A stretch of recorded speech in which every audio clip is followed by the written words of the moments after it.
Hello friends, welcome to my YouTube channel success in life में आप सबका एक बार फिर से स्वागत है। मैं अपने आज इस वीडियो में राजस्थान भूगोल के क्वेश्चन आंसर की सीरीज़ लेके आई हूँ। मैं राजस्थान करंट अफेयर्स के साथ साथ राजस्थान का भूगोल के क्वेश्चंस भी अब लेके आने वाली हूँ। तो आपको अगर ये मेरे क्वेश्चंस अच्छे लगे तो आप इनको लाइक और शेयर करें। और ये वो क्वेश्चंस हैं जो बार बार एग्ज़ाम में पूछे गए हैं। तो मैं इस क्वेश्चन सीरीज़ की श्रृंखला को स्टार्ट करने से पहले एक मोटिवेशनल लाइन आपके सामने बोल रही हूँ। तो आप भी अपने अंदर के जुनून को जगाना है और यही बोल के तैयारी स्टार्ट करनी है अपनी। तू हंस, तू मुस्कुरा, तू रोना कम कर दे, जिंदा है तू, इस ज़िंदगी की नाक में दम कर दे। तो चलो स्टार्ट करते हैं। फर्स्ट क्वेश्चन, भारत में राजस्थान की भौगोलिक स्थिति है। तो भौगोलिक विस्तार पूछा गया है राजस्थान का भारत में। तो इसका आंसर आएगा उत्तर पश्चिम। और अगर अपन वर्ल्ड के मैप में देखते हैं तो राजस्थान का विस्तार पूर्वी देशांतर में आता है, देशांतरीय दृष्टि से देखा जाता है। तो क्योंकि भारत का विस्तार ही अगर वर्ल्ड के मैप में देखते हैं तो उत्तर पूर्व में आता है, तो राजस्थान तो स्पेशल फिर आएगा ही। नेक्स्ट क्वेश्चन है, राजस्थान के बारे में कौन सा कथन सत्य है। तो राजस्थान के बारे में कौन सा कथन सत्य है, इसका आधार विषमकोणीय चतुर्भुज के समान है। तो ये क्वेश्चन, इसका आंसर यही सत्य है। और विषमकोणीय बोल सकते हैं या इसको पतंग के समान के आकार भी बोल सकते हैं। इसके बारे में सर्वप्रथम किसने बताया था, प्रोफेसर टी.एच. हेडली ने बताया था। ये याद रखना किसने बताया था। नेक्स्ट क्वेश्चन है, राजस्थान राज्य का कुल क्षेत्रफल कितना है। तो राजस्थान राज्य का कुल क्षेत्रफल है 3,42,239 वर्ग किलोमीटर। तो याद रखना है इसको। अगर वर्ग मील में पूछे तो इसका आंसर आएगा 1,32,140 वर्ग मील। नेक्स्ट क्वेश्चन है, निम्न में से कौन सा राज्य सर्वाधिक क्षेत्रफल वाला है। तो इसका आंसर आएगा राजस्थान, क्योंकि इसमें जो दे रखा है एमपी, यूपी, राजस्थान, महाराष्ट्र, सबसे ज़्यादा क्षेत्रफल राजस्थान का है। और इनका एक क्रम भी याद रखना है कि सबसे ज़्यादा क्षेत्रफल भारत के अंदर कौन से स्टेट का है। तो नेक्स्ट क्वेश्चन है, राजस्थान का क्षेत्रफल भारत के कुल भौगोलिक क्षेत्र का कितना है। तो जो राजस्थान का क्षेत्रफल भारत के कुल भौगोलिक क्षेत्र का 1/10 भाग है, मीन्स 10.41% है। ये क्वेश्चन बार बार एग्जाम में पूछा जाता है। राजस्थान राज्य की उत्तर से दक्षिण लंबाई कितने किलोमीटर है। तो राजस्थान राज्य की उत्तर से दक्षिण जो लंबाई है वो 826 है, जबकि पूर्व से पश्चिम में जो विस्तार है वो 869 किलोमीटर है। अगर दोनों की लंबाई चौड़ाई का अगर अपन अंतर देखते हैं तो वो आता है 43 किलोमीटर। जो 43 किलोमीटर है ये भी एग्जाम में काफ़ी बार पूछा गया है, तो आप इसको ध्यान रखना। नेक्स्ट क्वेश्चन है, राज्य की कुल स्थलीय सीमा की लंबाई। तो राज्य की जो कुल स्थलीय सीमा की लंबाई है वो है 5,920 किलोमीटर। तो राजस्थान की कुल स्थलीय सीमा की लंबाई 5,920 किलोमीटर है, जो 25 ज़िले मिलकर बनाते हैं। तो आपको ध्यान में रखना है। राजस्थान की अंतर्राज्यीय सीमा 4,850 किलोमीटर है, जो 23 ज़िले मिलकर बनाते हैं, जिनमें से 2 अंतर्राष्ट्रीय ज़िलों के अलावा केवल 21 अंतर्राज्यीय ज़िले हैं। तो आपको ये ध्यान रखना है। नेक्स्ट क्वेश्चन है, राजस्थान के पूर्व से पश्चिम तथा उत्तर से दक्षिण चौड़ाई दर्शाने वाली दोनों रेखाएं किस जिले में से एक दूसरे को काटती हैं। यानी कौन सा वो जिला है जहां पर राजस्थान का जो पूर्व से पश्चिम है, उत्तर से दक्षिण चौड़ाई वाली दोनों रेखाएं मिलती हैं, तो वो है नागौर जिला। देखो मैप के अंदर स्पष्ट दिख रहा है नागौर जिला, उत्तर से दक्षिण, पूर्व से पश्चिम दोनों के अंदर बीच में आ रहा है नागौर। नागौर में वर्तमान में सैटेलाइट से गगराना गांव, मध्य गांव घोषित किया गया है। ये जो गांव का नाम दे रखा है ना गगराना, ये भी पूछा जा सकता है, तो आपको इसका नाम भी याद रखना है। लेकिन राजस्थान लोक सेवा आयोग अभी भी लापोलाई को ही मानती है, तो मानती है, दोनों नाम याद रखने हैं आपको, गगराना और लापोलाई। नेक्स्ट क्वेश्चन है, निम्न जिलों को पूर्व से पश्चिम दिशा अनुसार सुव्यवस्थित कीजिए। तो इनको पूर्व से पश्चिम में विस्तार से बताना है कि सबसे पहले पूर्व में कौन सा जिला आएगा, उसके बाद में कौन सा आएगा, तो अपने को क्रमवाइज बताना है, यानी पूर्व से पश्चिम में ऐसे। तो ये क्वेश्चन करौली, अजमेर, जोधपुर, सवाई माधोपुर ऐसे क्रम दे रखा है। तो सबसे पहले आता है करौली ज़िला, फिर उसके बाद में आता है सवाई माधोपुर, फिर अजमेर, फिर जोधपुर। क्रम में ऐसे क्वेश्चन पूछा जा सकता है, पूर्व से पश्चिम पूछ सकते हैं, पश्चिम से पूर्व पूछ सकते हैं। तो आपको इसे राजस्थान के मैप में जिलों के क्रम ऐसे याद रखने हैं कि कौन सा ज़िला कहाँ पे आता है, उत्तर में आता है, दक्षिण में, पूर्व में, पश्चिम में। तो नेक्स्ट क्वेश्चन है, राजस्थान की अंतर्राष्ट्रीय सीमा की लंबाई है। तो राजस्थान की जो अंतर्राष्ट्रीय सीमा उसकी लंबाई 1070 किलोमीटर है। पाकिस्तान से लगने वाली अंतर्राष्ट्रीय सीमा जिसका नाम है रेड क्लिफ रेखा की लंबाई 1070 किलोमीटर है। सर श्री रेड क्लिफ के नाम से इस सीमा का निर्धारण 17 अगस्त 1947 को किया गया। नेक्स्ट क्वेश्चन है, राजस्थान की अंतर्राष्ट्रीय सीमा पर स्थित जिलों का उत्तर से दक्षिण में सही क्रम है। तो राजस्थान के जो अंतर्राष्ट्रीय सीमा बनाते हैं उनका उत्तर से दक्षिण में जो क्रम है वो सबसे पहले गंगानगर ज़िला, फिर बीकानेर, फिर जैसलमेर, फिर बाड़मेर, ये क्रम बनता है। तो इसका क्रम आपको याद रखना है। और नेक्स्ट क्वेश्चन है, रेड क्लिफ रेखा का राजस्थान में विस्तार है। तो रेड क्लिफ जो रेखा है, जो अंतर्राष्ट्रीय सीमा है, उसका राजस्थान में विस्तार कहाँ से कहाँ तक है। तो हिंदूमल कोट जो गंगानगर में है और से लेकर बाखासर बाड़मेर तक, यानी उत्तर से लेके पश्चिम में जो बाड़मेर है वहाँ तक इसका विस्तार है। गंगानगर के हिंदूमल कोट से लेकर बाड़मेर के भलगांव बाखासर तक फैली हुई है। इस अंतर्राष्ट्रीय सीमा पर राजस्थान के 4 ज़िले लगते हैं और पाकिस्तान के 9 ज़िले। तो इनके क्रम भी आपको याद रखने हैं। स्पेशली राजस्थान के जो ज़िले हैं उनको ही याद रखना, क्योंकि पाकिस्तान वाले तो बहुत ही कम पूछे जाते हैं और आपको याद हो जाए तो इनका भी क्रम आप याद रख सकते हैं। नेक्स्ट क्वेश्चन है, राजस्थान की अंतर्राष्ट्रीय सीमा पर 4 ज़िले जैसे जैसलमेर, बाड़मेर, बीकानेर, गंगानगर स्थित हैं। तो सबसे सर्वाधिक लंबी सीमा है कौन सा ज़िला बनाता है। तो जैसलमेर है वो बनाता है, सबसे कम बीकानेर बनाता है। तो जैसलमेर ज़िले सबसे ज़्यादा सर्वाधिक सीमा यानी 464 किलोमीटर, बाद में बाड़मेर, उसके बाद गंगानगर, फिर बीकानेर 464, बाड़मेर 228, गंगानगर 210 और बीकानेर 168। तो सबसे सर्वाधिक लंबी सीमा और सबसे कम लंबी सीमा, तो ऐसे भी पूछा जा सकता है। तो ध्यान रखना जैसलमेर और बीकानेर दोनों को। नेक्स्ट क्वेश्चन है, राजस्थान राज्य की सर्वाधिक लंबी सीमा किस राज्य के साथ है। तो राजस्थान राज्य की जो सर्वाधिक लंबी सीमा है वो एमपी मध्य प्रदेश के साथ लगी हुई है 1600 किलोमीटर। राजस्थान के मध्य प्रदेश के साथ लगने वाले 10 जिलों में सर्वाधिक सीमा झालावाड़ तथा न्यूनतम सीमा भीलवाड़ा बनाता है। यानी कि ऐसे भी पूछ लेते हैं कि जो राजस्थान के साथ कौन सा स्टेट है जिसके साथ सबसे ज़्यादा लंबी सीमा है, तो वो मध्य प्रदेश। और मध्य प्रदेश के साथ सर्वाधिक सीमा कौन से ज़िले की है, झालावाड़ की 520, और सबसे कम भीलवाड़ा बनाता है। तो नेक्स्ट क्वेश्चन है, जिस राज्य के साथ राजस्थान की सबसे छोटी अंतर्राज्यीय सीमा है वह है पंजाब।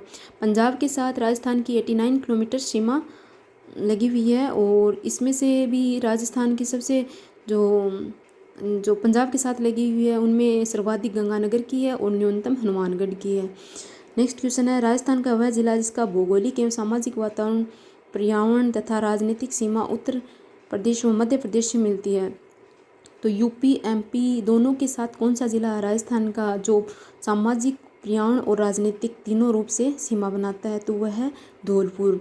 राज्य के 4 जिलों हनुमानगढ़, भरतपुर, धौलपुर, बांसवाड़ा की अंतर्राज्यीय सीमा दो सीमावर्ती राज्यों से लगती है। हनुमानगढ़ की लगती है पंजाब और हरियाणा से, भरतपुर की यूपी और हरियाणा से, धौलपुर की यूपी और एमपी से, बांसवाड़ा की एमपी और गुजरात राज्यों से सीमाएं लगती हैं।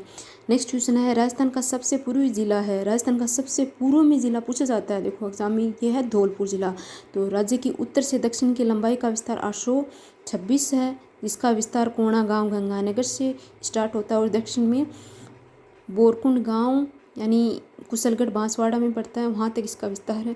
पूर्व से पश्चिम तक इसकी चौड़ाई 869 किलोमीटर है, जिसका विस्तार पश्चिम में कटरा गांव जैसलमेर और पूर्व में सिलाना गांव राजाखेड़ा धौलपुर। तो ऐसे कई बार कंपटीशन एग्जाम में पूछा जाता है कि राजस्थान का पूर्व में कौन सा ज़िला है, पश्चिम में कौन सा है, उसके ज़िले का नाम दे देते हैं, उसकी तहसील का नाम दे देते हैं। तो आपको एक कुशलगढ़ और राजाखेड़ा, ये आपको सम वगैरह, ये कोणा वगैरह, ये सब आपको ध्यान में रखने हैं। तो नेक्स्ट क्वेश्चन है, कौन सा युगम राजस्थान के अक्षांशीय देशांतरीय विस्तार को दर्शा रहा है। तो सब यानी कि इसका जो अक्षांश और देशांतरीय विस्तार है वो सही कौन सा है। तो इसका जो अक्षांशीय विस्तार है वो है 23 डिग्री 3 मिनट से 30 डिग्री 12 मिनट तक उत्तर, और इसका जो देशांतरीय है वो 69 डिग्री 30 से 78 डिग्री 17 मिनट पूर्व तक। तो ये ध्यान रखना, इसका पूछा जाता है एग्ज़ाम में, ऐसे घुमा फिरा के दे देते हैं। जैसे 23 डिग्री 30 दे दिया, 23 डिग्री 25 दे दिया, तो आपको ध्यान में रखना है इसका अक्षांश और देशांतरी विस्तार एकदम सही से।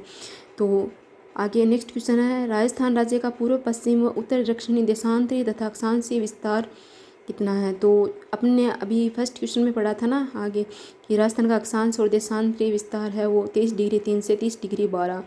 तो इनमें से वो कर लेंगे अपन, माइनस कर देंगे तो फिर पता चल जाएगा। तो सबसे पहले पूर्व पश्चिम का जो विस्तार 69 डिग्री 30 से 78 डिग्री 17 है, इसको घटाएंगे तो इसका आएगा 8 डिग्री 47। जबकि पूर्व पश्चिम का जो विस्तार है वो आएगा 8 डिग्री 47 से, और उत्तर दक्षिण का जो अंतर आएगा वो आएगा 7 डिग्री 9 मिनट। तो ये ध्यान रखना, काफ़ी बार पूछा गया एग्जाम में।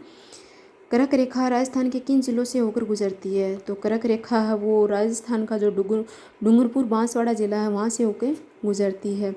और बांसवाड़ा में जो कर्क रेखा के निकट, बांसवाड़ा जो है वो कर्क रेखा के सबसे ज़्यादा निकटतम शहर है।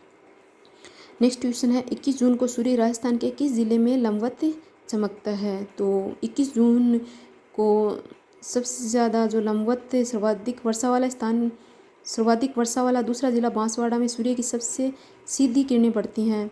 तो सीधा कहाँ पे चमकता है, बांसवाड़ा में। सबसे तिरछी कहाँ चली जाती हैं, गंगानगर में उत्तर में, और सर्वाधिक बांसवाड़ा जिले में। नेक्स्ट क्वेश्चन, राजस्थान का कौन सा भौगोलिक अंचल प्राचीनतम है, यानी कि इनमें से सबसे प्राचीनतम कौन सा बना हुआ है।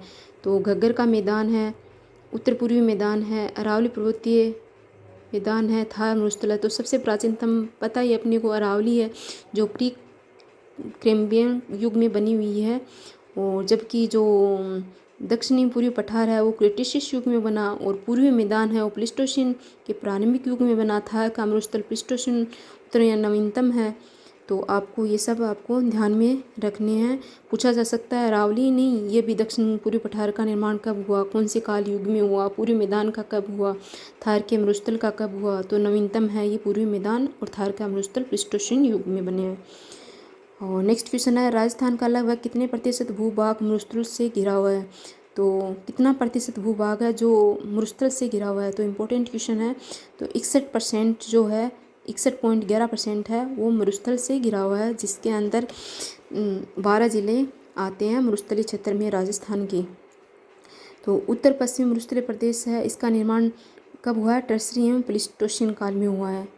और इसकी विशेषता यह है कि मरुस्थल क्षेत्र है तो सबसे ज़्यादा बायोडाइवर्सिटी पाई जाती है, और इस क्षेत्र को रुक्ष क्षेत्र कहते हैं। इसमें राजस्थान के क्षेत्रफल का लगभग 61.11% भाग आता है, जिससे लगभग 40% जनसंख्या निवास करती है। यानी कि 61.11% क्षेत्रफल तो सर्वाधिक है राजस्थान का इस पश्चिमी मरुस्थल में, लेकिन यहाँ पे जनसंख्या सिर्फ 40% ही निवास करती है। इस प्रदेश का जो पूर्वी भाग है मारवाड़ तथा पश्चिमी भाग थार का रेगिस्तान कहलाता है। नेक्स्ट क्वेश्चन है, थार मरुस्थल का विस्तार किन राज्यों तक है। तो थार के जो मरुस्थल है उसका विस्तार है वो राजस्थान को छोड़कर कौन कौन से स्टेट में है। तो राजस्थान, पंजाब, गुजरात, हरियाणा इनमें है। तो थार मरुस्थल का जो विस्तार है वो भारत में 85%, पाकिस्तान में 15% है। यानी कि भारत में सबसे ज़्यादा है थार मरुस्थल का विस्तार 85%। इसका विस्तार भारत में राजस्थान में है, और भारत में कहाँ पे है, राजस्थान में 62%। हरियाणा, गुजरात, पंजाब में है। इसका कुल क्षेत्रफल 1,75,000। ये भी इम्पोर्टेंट लाइन है, इसका जो कुल क्षेत्रफल है मरुस्थल का वो कितना है, 1,75,000 वर्ग किलोमीटर। थार के मरुस्थल में पाए जाने वाले अर्धचंद्राकार रेत के टीलों को क्या कहा जाता है। तो इनको कहा जाता है बरखान। इनको कहा जाता है बरखान। बरखान क्या होते हैं, ये रेत के टीले होते हैं, अर्धचंद्राकार बालू का स्तूप होते हैं, और ये 20 सेंटीमीटर समवर्षा रेखा के पश्चिमी क्षेत्रों में मिलते हैं। 10 से 20 मीटर की ऊंचाई एवं 100 से 200 मीटर की चौड़ाई तक इनका विस्तार है। मरुस्थलीकरण में सर्वाधिक योगदान बरखान बालू का स्तूपों का होता है, क्योंकि ये सर्वाधिक गतिशील होते हैं, बरखान होते हैं ये।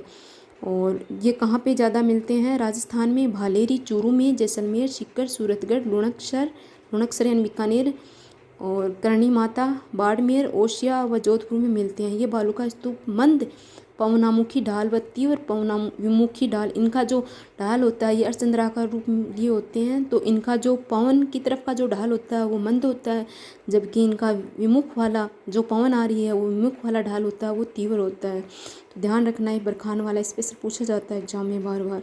नेक्स्ट क्वेश्चन है, राजस्थान में स्थित थार मरुस्थल में कौन सा बालू का स्तूप का प्रकार नहीं है?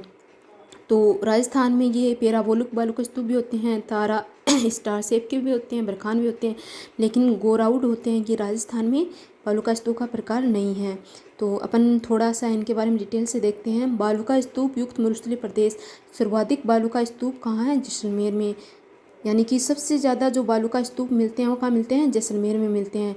और सभी प्रकार के बालू का स्तूप कहाँ मिलते हैं? जोधपुर में मिलते हैं। बरखान या अर्धचंद्राकार बालू का स्तूप, अनुदैर्घ्य बालू का स्तूप के प्रकार हैं ये। बरखान हो गया, इसको दूसरा नाम है अर्धचंद्राकार।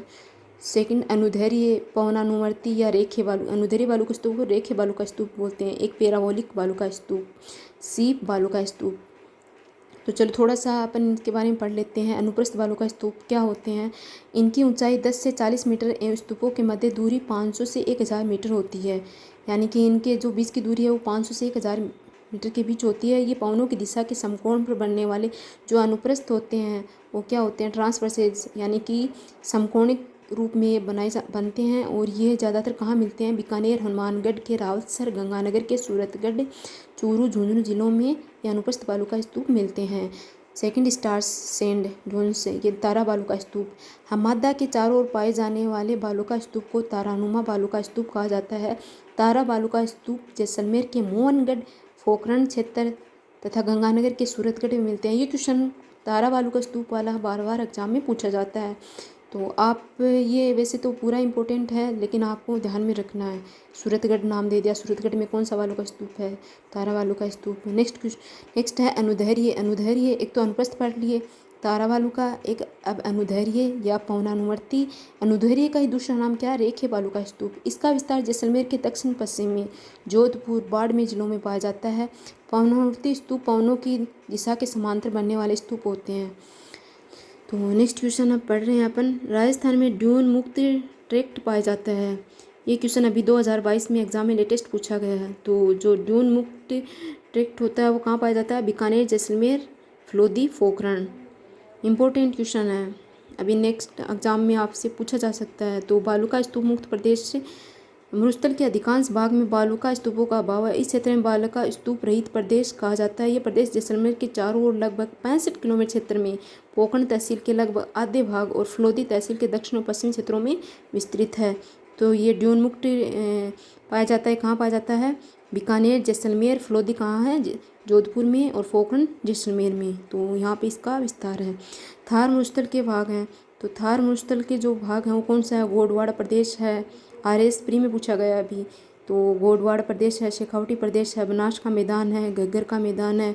तो इनमें से सिर्फ थार मरुस्थल के एक तो गोडवाड़ प्रदेश आ गया, और दूसरा इसमें ये शेखावटी प्रदेश आ गया, और बनास वाला नहीं आएगा थार में, ये पूरे मैदान का भाग है। एक घग्गर का मैदान आ गया। तो इसकी अगर व्याख्या देखते हो तो अर्ध शुष्क मैदान का विभाजन नागौरी उच्च प्रदेश, शेखावटी क्षेत्र, घग्गर का क्षेत्र और लोनी बेसिन। गोडवाड़ा प्रदेश में ही ये लोनी नदी बहती है।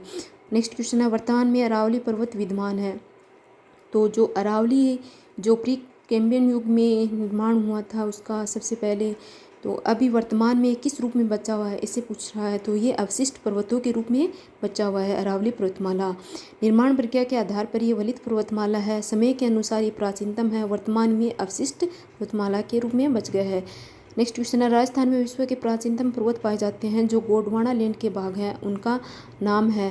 तो इनमें आबू है, विंध्याचल है, नाग पहाड़ है, अरावली। सबसे प्राचीन इनमें कौन सा आया? इनमें सबसे प्राचीन आया अरावली पर्वत है। देखो प्राग ऐतिहासिक काल कार्बोनिफेरस युग के बता रखे हैं कि अंगारा लैंड में कौन सा राजस्थान का अवशेष है, टेथी सागर में और गोंडवाना लैंड में। तो इनसे क्वेश्चन बन जाते हैं कि कार्बोनिफेरस युग में कौन से पर्वत का निर्माण हुआ। तो अंगारा लैंड का जो राजस्थान में अवशेष बचा नहीं है, और टेथी सागर के रूप में राजस्थान का जो मरुस्थल है वो टेथी सागर का, और पूर्वी मैदान है वो टेथी सागर। ये दोनों जो अवशेष बचे हुए हैं ना ये टेथी सागर के हैं। और जो गोंडवाना लैंड के भाग हैं वो अरावली पर्वतमाला है, दक्षिणी पूर्वी पठार है, हाड़ौती पठार। ये क्वेश्चन बार बार ऐसे घुमा फिरा के पूछ लेते हैं कि अरावली पर्वतमाला कौन से पार्ट का भाग है, तो गोंडवाना लैंड का है। दक्षिणी पूर्वी पठार हाड़ौती का पठार है, राजस्थान के कौन से के, तो गोंडवाना लैंड के भाग हैं। और मरुस्थल है वो तैतीस सागर का है, पूर्वी मैदान तैतीस सागर का है। अंगारा लैंड का राजस्थान में कोई अवशेष अब रहा नहीं, अब नहीं, कभी था भी नहीं। नेक्स्ट क्वेश्चन है अरावली प्रदेश का भाग नहीं है, तो अरावली प्रदेश का आबू खंड है, अलवर खंड है, जयपुर खंड है, विंध्यन खंड है। तो अरावली प्रदेश का जो भाग है इनमें से कौन सा नहीं है, तो अरावली में आबू भी आता है, अलवर भी आता है, विंध्याचल भी आता है, जयपुर खंड अरावली में नहीं आता है। तो इसका अगर विस्तार से डिटेल से देखें तो देखो, अरावली प्रदेश के 3 लघु भौतिक भाग हैं, उत्तरी अरावली, मध्य अरावली और दक्षिणी अरावली। तो उत्तरी अरावली में जयपुर से खेतड़ी है, झुंझुनू तक है। तो इस पर्वत श्रृंखला में शेखावटी एवं सीकर की तोरावटी पहाड़ियों तक जयपुर में क्या है, नारगढ़ है, जयगढ़ है, मनोहरपुरा है, और अलवर की पहाड़ियाँ हैं, भानगढ़ है, सरिस्का है, बिलाली है, सिरावा से सम्मिलित है। इस प्रदेश के प्रमुख ऊंच शिखरों में क्रमशः रघुनाथगढ़ नी उत्तरी अरावली की सबसे ऊंची चोटी है वो कौन सी है, रघुनाथगढ़ सीकर में है, हो जयपुर में है, भेराज अलवर में है, बरवाड़ा जयपुर में है। तो इससे उत्तरी अरावली से संबंधित पार्ट ये हो गया। मध्य अरावली में अजमेर से राजसमंद तक का विस्तार पाया जाता है, और इसका जो विस्तार है वो जयपुर के दक्षिण पश्चिमी भाग में दक्षिण से राजसमंद जिले की देवगढ़ तहसील तक है। इसमें निम्न पहाड़ियाँ हैं। मध्य अरावली में जो पहाड़ी है उसको मेरवाड़ा पहाड़ियों के नाम से जाना जाता है, जो अजमेर में विस्तृत है। शेखावटी निम्न पहाड़ियाँ सांभर झील से झुंझुनू तक सिंगाना तक फैली हुई हैं, ये भी मध्य अरावली में आती हैं। मेरवाड़ा पहाड़ियों के अलावा सांभर झील से झुंझुनू तक शेखावटी की निम्न पहाड़ियाँ। दक्षिण अरावली ज़्यादातर क्वेश्चन पूछे जाते हैं वो दक्षिण अरावली से संबंधित पूछे जाते हैं, जो राजसमंद से माउंट आबू सिरोही तक इसका विस्तार है। दक्षिणी अरावली के 2 भागों में बांटा गया है, एक तो आबू यानी आबूर्द पर्वत, इसका विस्तार अचलगढ़ यानी सिरोही में है। दूसरा मेवाड़ अरावली विस्तार उदयपुर और राजसमंद में है। नेक्स्ट क्वेश्चन है राजस्थान का प्रमुख जल विभाजक है, तो अरावली पर्वतमाला है वो राजस्थान के प्रमुख जल विभाजक है, जो राजस्थान के पश्चिमी और पूर्वी 2 भागों में बांटती है समवर्षा रेखा। नेक्स्ट क्वेश्चन है राजस्थान यह है अरावली को राजस्थान की जल विभाजक रेखा कहा जाता है, क्योंकि यह बंगाल की खाड़ी और अरब सागर की नदियों को अलग करती है। तो अरावली जो पर्वतमाला है वो अरब सागर और बंगाल दोनों को नदियों को अलग करने का काम करती है। नेक्स्ट क्वेश्चन है अरावली पर्वत की सबसे अधिक ऊंचाई किस जिले में है, तो इनमें से अगर देखा जाए अरावली की सबसे ज़्यादा जो ऊंचाई है कौन से में है, तो सबसे ज़्यादा सिरोही में है, क्योंकि जो माउंट एवरेस्ट है वो सबसे ऊंची चोटी है अरावली पर्वतमाला की, वो सिरोही में ही है 1722 से। अरावली की सर्वाधिक ऊंचाई सिरोही में है, अरावली की न्यूनतम ऊंचाई वो जयपुर में है, और अरावली का सबसे ज़्यादा विस्तार है वो कहाँ, उदयपुर में है। अरावली का न्यूनतम विस्तार अजमेर में है, मध्य अरावली में आता है अजमेर। नेक्स्ट क्वेश्चन है राजस्थान में मालपुरा करौली का मैदान किस नदी बेसिन का भाग है, ये क्वेश्चन भी इम्पोर्टेंट है, पूछा जाता है बार बार एग्जाम में। तो मालपुरा करौली का मैदान है वो बनास बेसिन का भाग है, तो इसका अपन विस्तार से देख लेते हैं। पूर्वी मैदानी प्रदेश, इस प्रदेश में राज्य का 23.30% भूभाग आता है। पूर्वी मैदानी भाग में यह भाग समतल होने के साथ जलोढ़ मिट्टी से निर्मित है। यह मैदान दक्षिण में मेवाड़ का मैदान विस्तार राजसमंद, भीलवाड़ा, चित्तौड़ तथा उत्तर में मालपुरा करौली का मैदान का विस्तार कहाँ कहाँ है, अजमेर, टोंक और सवाई माधोपुर। ऐसे भी पूछ लेते हैं कि जो मालपुरा करौली मैदान का जो विस्तार है वो राजस्थान के कौन से जिलों में है, तो अजमेर, टोंक, सवाई माधोपुर जिलों में है। इनके उच्च भूभाग क्या है, टीलेनुमा है, जिसके कारण इसे पिंडमान प्रदेश मैदान भी कहा जा सकता है। इस प्रदेश को मुख्य 3 भागों में, यानी कि जो मालपुरा करौली का मैदान है और वो भी पूरी मैदान का हिस्सा है, और पूर्वी मैदान के भी 3 पार्ट हैं, एक तो बनास, एक चंबल, एक माही बेसिन, 3 भागों में इसको बांटा गया है। नेक्स्ट क्वेश्चन है पूर्वी बेसिन मैदान का भाग नहीं है, तो पूर्वी बेसिन मैदान का भाग है वो कौन सा नहीं है, चंबल है, लोनी नहीं है, छप्पन बेसिन है, बनास बेसिन है, ये तीनों तो पूर्वी मैदान के हैं, जबकि लोनी बेसिन है वो इसका भाग नहीं है, लोनी पश्चिमी राजस्थान का भाग आता है। नेक्स्ट क्वेश्चन है दक्षिणी पूर्वी पठार के 2 भाग हैं, तो दक्षिणी पूर्वी पठार के जो 2 भाग हैं वो हैं ऊपरमाल का पठार, भोरठ का पठार, विंध्यन का पठार और दक्कन का पठार। तो इसका जो आंसर है यही है, विंध्यन का पठार और दक्कन का पठार जो दक्षिणी पूर्वी पठार के भाग हैं। दक्षिण पूर्वी पठार, चलो अपन इसकी थोड़ी सी व्याख्या करते हैं। दक्षिणी पूर्वी पठारी प्रदेश है, इसी को हाड़ौती या लावा का पठार के नाम से जाना जाता है। इस क्षेत्र में राज्य का 6.49% भाग आता है। यह पठारी प्रदेश दो भागों में बांटा जा सकता है, यानी दक्षिणी पूर्वी पठारी प्रदेश है, इसको दो पार्ट्स में बांटा गया। एक तो विंध्यन कगार भूमि, दूसरी ढक्कन लावा पठार। तो विंध्यन कगार भूमि है, उसमें कौन कौन से डिस्ट्रिक्ट आ रहे हैं? इसका विस्तार हाड़ौती यानी कि कोटा, बूंदी, बारा, झालावाड़। और डांग क्षेत्र में कौन कौन से जिले आते हैं? करौली, धौलपुर, सवाई माधोपुर, इसके अंदर विस्तार है। और दूसरा है ढक्कन लावा का पठार, इसका विस्तार मालवा प्रदेश यानी प्रताप, चित्तौड़, ऊपरमाल, बिजोलिया, भीलवाड़ा, भैंसरोड, चित्तौड़गढ़ क्षेत्र आते हैं। इस पठारी क्षेत्र में काली उपजाऊ मिट्टी पाई जाती है, जिसका निर्माण ज्वालामुखी चट्टानों से हुआ है। तो नेक्स्ट क्वेश्चन है, कौन सा जिला हाड़ौती का पठार में सम्मिलित नहीं किया जा सकता है? तो हाड़ौती के पठार में कोटा, बूंदी, बारा, झालावाड़ आते हैं, दौसा नहीं आता है। तो इसका हाड़ौती का पठार दक्षिणी पूर्वी राजस्थान के कोटा, बूंदी, बारा, झालावाड़ आदि जिलों में है। जबकि हाड़ौती के पठार के 3 गौण भाग भी होते हैं, जिनमें अर्धचंद्राकार पहाड़ी होती है। वो कहाँ है? बूंदी हिल्स में, मुकुंदरा हिल्स में, कोटा और झालावाड़ में। और शाहबाद उच्च भूमि बारा जिले में, जो घोड़े की नाल जैसी पहाड़ी पाई जाती है। और डग जो है वो गंगधर उच्च भूमि झालावाड़ में है, यानी कि झालावाड़ जो जिला है उस जिले को गंगधर उच्च भूमि के नाम से भी जाना जाता है। इम्पोर्टेंट लाइन है। राजस्थान के किस क्षेत्र में विंध्यन पठार का विस्तार है? तो राजस्थान के कौन सा जिला है इसमें से? उत्तर पूर्व कहाँ पे है इसका विस्तार विंध्यन पठार का? ऐसा कई बार एग्जाम में पूछा गया है, वीडियो की में भी, आरएस में भी। तो उत्तर पूर्व में, दक्षिण पूर्व में विंध्यन पठार का विस्तार है राजस्थान के अंदर। और ये जो विंध्यन कगार भूमि है दक्षिण पूर्वी भाग में मुख्यतः धौलपुर और करौली जिलों में बनास और चंबल नदी के बीच स्थित ये बलुआ पत्थर से निर्मित है। और ये भाग किससे है विंध्यन का? ये बलुआ पत्थर से बना हुआ है। नेक्स्ट क्वेश्चन है, डांगलैंड किसका भाग है? तो जो डांगलैंड है वो भोराट का पठार है, आबू पर्वत है, करौली पठार है, चित्तौड़गढ़ है। तो डांगलैंड है वो करौली के पठार का भाग है। तो करौली पठार की अनियमित पहाड़ियों को डांगलैंड कहा जाता है। जो करौली में अनियमित पहाड़ियाँ फैली हुई हैं उनको क्या कहा जाता है? डांगलैंड कहा जाता है। नेक्स्ट क्वेश्चन है, राजस्थान के किस भौतिक क्षेत्र में मुकुंदरा हिल्स की पहाड़ियाँ हैं? तो राजस्थान का जो हाड़ौती के पठार है कोटा, बूंदी, बारा वाला, वहाँ पे मुकुंदरा हिल्स की पहाड़ियाँ हैं। विंध्यन पर्वत श्रेणियों का विस्तार कोटा, झालावाड़ स्थित मुकुंदरा की पहाड़ियाँ। विंध्यन पर्वत श्रेणियों का विस्तार कौन से जिलों में है? इसी क्वेश्चन पूछा जाता है, कोटा और झालावाड़ में है। नेक्स्ट क्वेश्चन है, छप्पन का मैदान राजस्थान के किस भाग में स्थित है? तो छप्पन का मैदान है वो राजस्थान के किस भाग में है? तो वो दक्षिण भाग में है छप्पन का मैदान। छप्पन का मैदान कौन से भाग को कहा जाता है? प्रतापगढ़ और बांसवाड़ा के भाग को। राजस्थान के दक्षिण भाग में स्थित प्रतापगढ़ और बांसवाड़ा के बीच के भाग में 56 गाँवों का समूह होने के कारण इसको छप्पन के मैदान के नाम से जाना जाता है। नेक्स्ट क्वेश्चन है, राजस्थान में छप्पन का मैदान किस नदी के बेसिन में स्थित है? तो राजस्थान में जो छप्पन का मैदान वो किस नदी के किनारे है? माय नदी के। तो देखो काफ़ी बार पूछा गया है ये क्वेश्चन, तो आपको ध्यान में रखना है। इसकी व्याख्या करते हैं, मध्य माही बेसिन यानी छप्पन का मैदान को वागड़ क्षेत्र भी कहा जाता है। एक तो होता है वागड़, एक होता है बांगर।